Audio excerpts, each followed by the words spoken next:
morning, and thank you for tuning in for your come up. Today we have a very special guest, someone I consider my mentor. If you enjoy the conversation, go ahead and drop us a like, hit the subscribe button, don't forget to hit the bell notification so you don't miss your come up. Good morning, Mr. Stanley. How you doing today? Good morning. How are you doing, Nathan? Pretty good. You scared? Yeah, I am. Okay, well, keep in mind you wrote my checks once upon a time. Yeah. I'm so scared I had to bring notes. You did? Yeah. You're not losing your memory that fast. Yes, I am. We have to fix that. But for those that don't know or may not know who you are, tell us a little bit about yourself. I'm a pretty damn boring guy. Well, I consider myself very blessed. Mm-hmm. My success has been all attributed to dumb luck along the way, in my opinion. And what dumb luck is something that you don't plan for, or maybe it's not deserved. Mm-hmm. But the opportunity's there and presents itself, so you have to know when to capitalize on it, run with it, and go from there. So I've been very lucky. I grew up in the Midwest, went in the service. Rather than get drafted, I joined. Yeah. Spent my 1-year tour in Vietnam when I got out of the service. Went back to the Midwest for a short stint. Winter was coming, so I decided it was time to go back to California where they have palm trees and pretty girls. Hey. Good weather too. And I got a job right away when I came back out here. And then less than a year, I had an opportunity to join a company called Global Van Lines. It was a management trainee position. That was 51 years ago. And everything that's happened since then was a result of joining that company, and I was given an opportunity to own my own business 39 years ago. I would say that as things fell into place and the opportunities presented themselves, I had the foresight to go for it, take the risk, or whatever you'd like to call it, and attributed all the dumb luck. The rest is history. The rest is history. I wrote in my book where when I was at a competitor as a salesperson, and I met a gentleman that he knew you, and I knew him because I worked with him when he was a dispatcher in the moving business. Dispatchers coordinate the logistics with the moves. I told him I was looking for a change, and then he told me about, well, hey, I know Larry, and Larry's the kind of guy, once you work for him, you don't quit. People don't quit. People retire from Larry. I called you one time, the first time. You told me, you know, I got jury duty, call me back in a few weeks or in a week or whatnot. And I didn't call you back, and whether it was dumb luck or me just being dummy or silly, it was just, I don't know. But a year later, things transpired, and when you know it's time for a change, like as certain as you know about death and taxes, yeah, I knew it was time to call you back. And I didn't keep your number, so I called Casey again. You think Larry will give me another shot?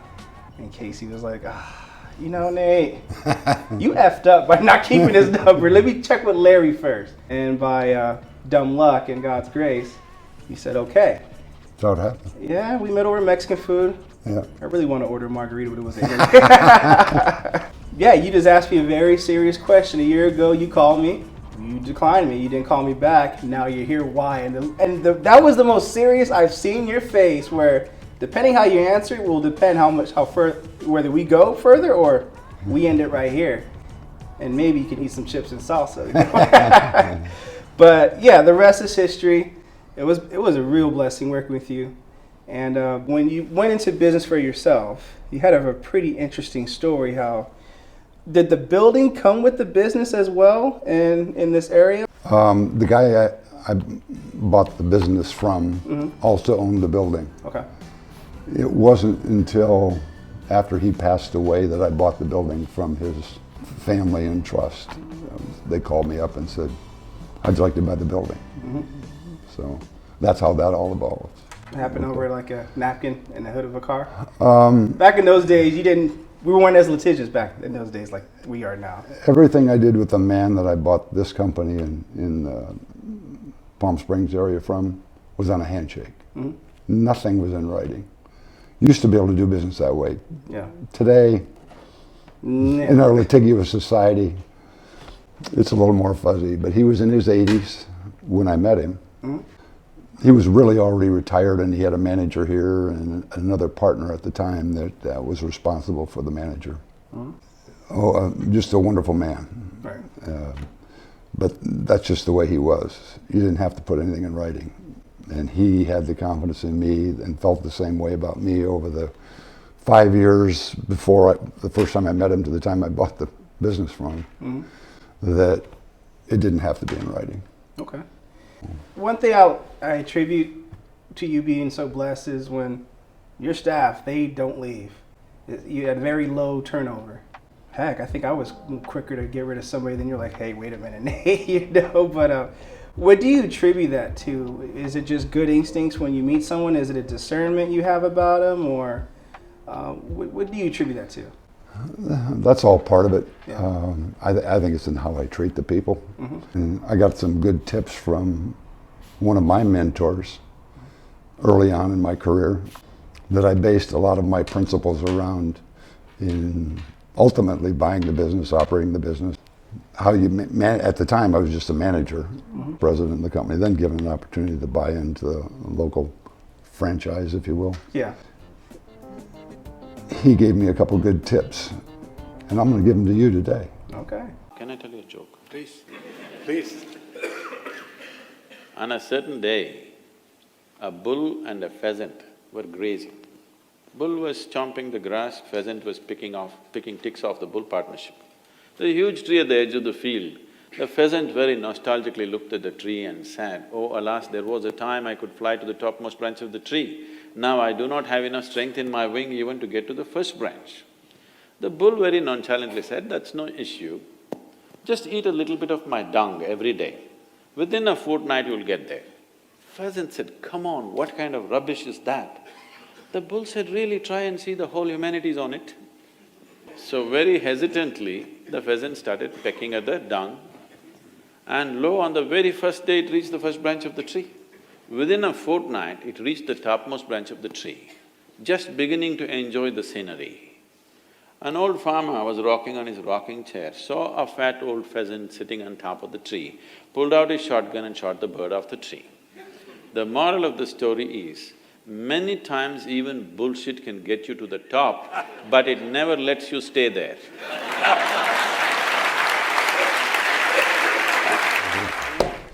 And I did bring notes. Okay. When you're old and retired and you got to make money, That's money on top of money. first of all, they say notes. Yeah. They say notes.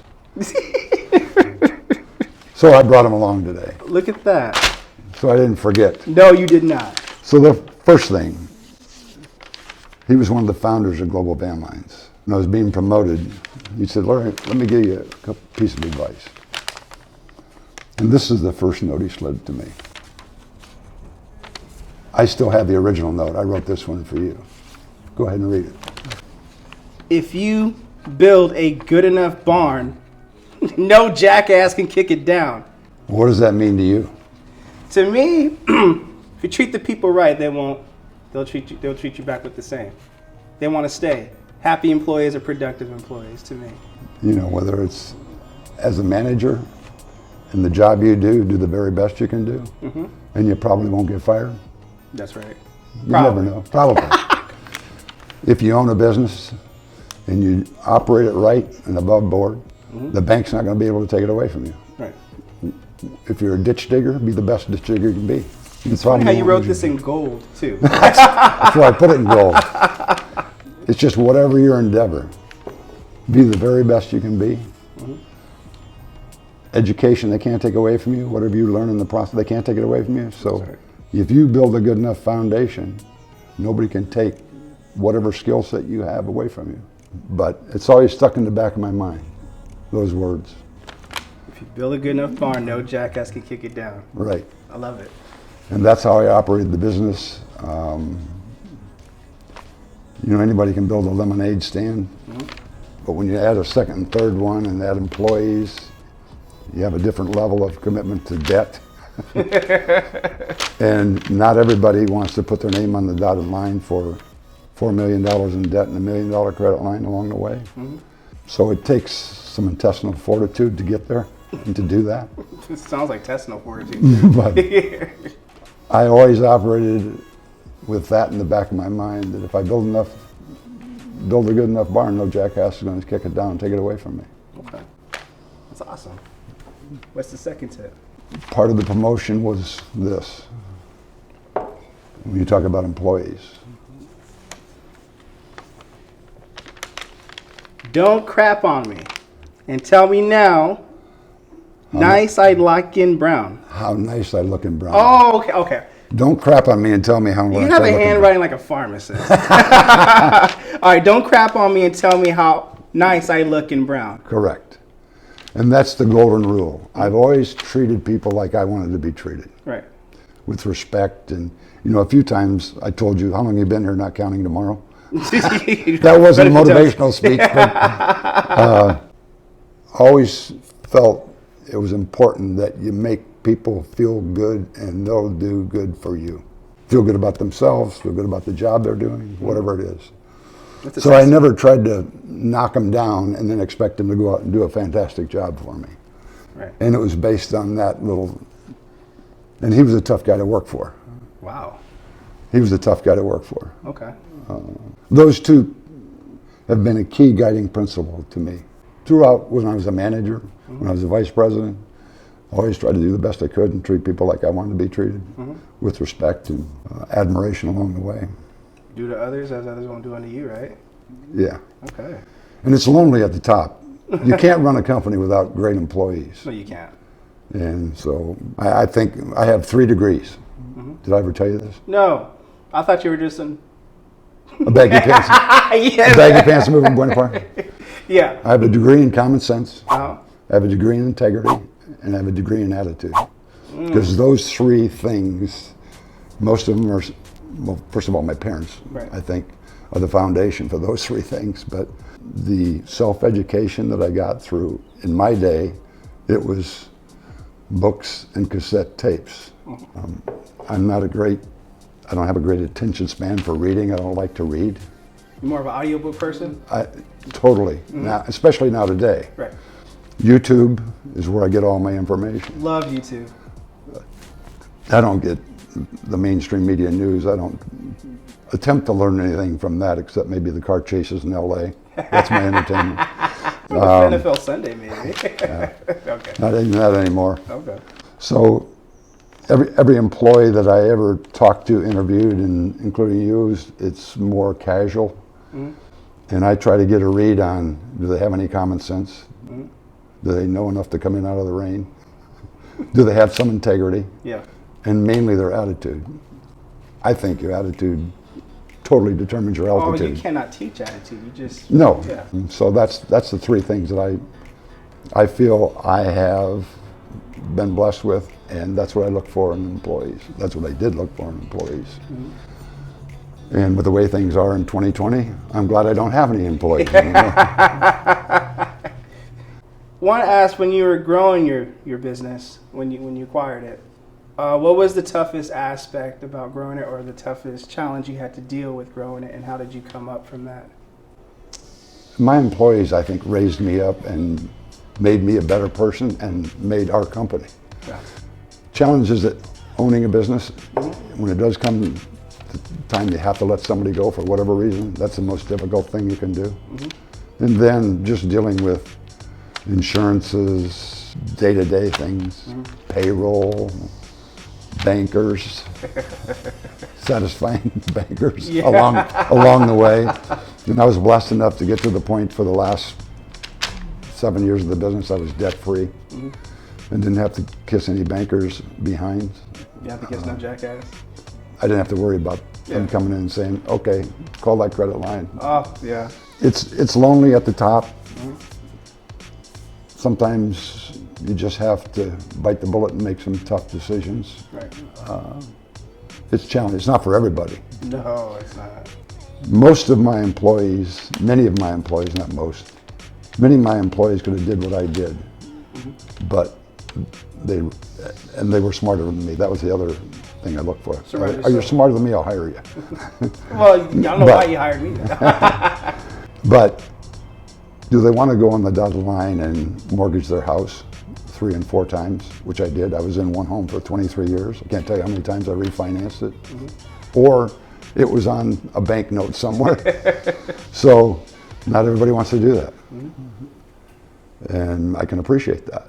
It's a difficult thing to do. My wife never knew I did it most of the time. I just did it. You want me to edit that out when she No. watches? I just had confidence that I was doing the right thing for the right reasons in building that barn.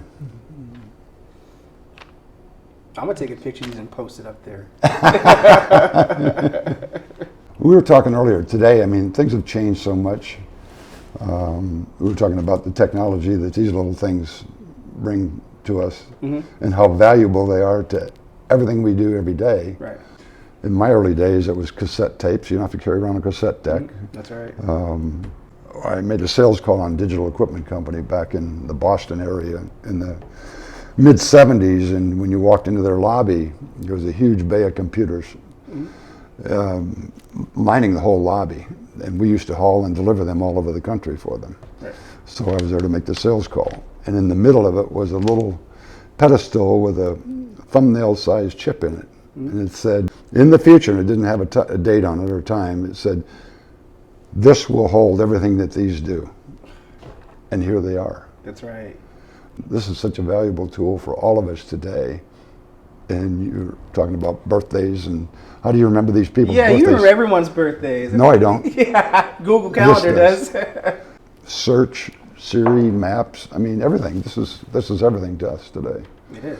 And at my old age, it's really important. I'm gonna check your ID. I'm gonna show your ID on camera. I'm so old I don't buy green bananas anymore. Well, before we wrap up, Larry, any final words, message you'd like to relay? Nathan, Yogi Berra said one time, the future ain't what it used to be. No one knows the future. I got news for you. Yeah. The world we came out of isn't going to be anything like the world we're going into. Especially now in 2020, things have changed at warp speed in the last 9 months. There's going to be a tremendous amount of opportunities present themselves in a lot of different areas. I don't have one specific I can recommend for anybody, but each change creates a new opportunity. That's right. And with these things today, a young person or an old person can go a long ways with these things. What that next best opportunity is going to be. I mean, Amazon started somewhere not that long ago. Right. So just books, just selling books. Yeah, Yeah. just selling books. And look what it is today. They sell it. They don't sell, but everything is sold on Amazon. Technology's taken over, but like the industry that we're in, I was in, blessed to be in for 51 years.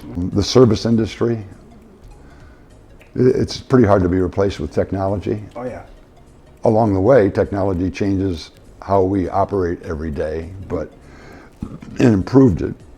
But it's still people. You know, you don't get hired by Amazon. You get hired by one person at Amazon, Yeah. a person. It's still people dealing with people. And it's not a Jim-aholic Jeff Bezos hiring you. It's someone else that Yeah. You know, you get your paycheck that says from Amazon on it, but there's a manager, a vice president, or somebody there that hired you Right. and that you work for. So you still got to be able to deal with people and make your own life that way. So there'll be a lot of opportunities. Right. So other than that, about the only thing I can say is this is the day the Lord has made. We'll rejoice and be glad in it. That's right. You're the man. Thanks for coming on today, Larry. Thanks for your time.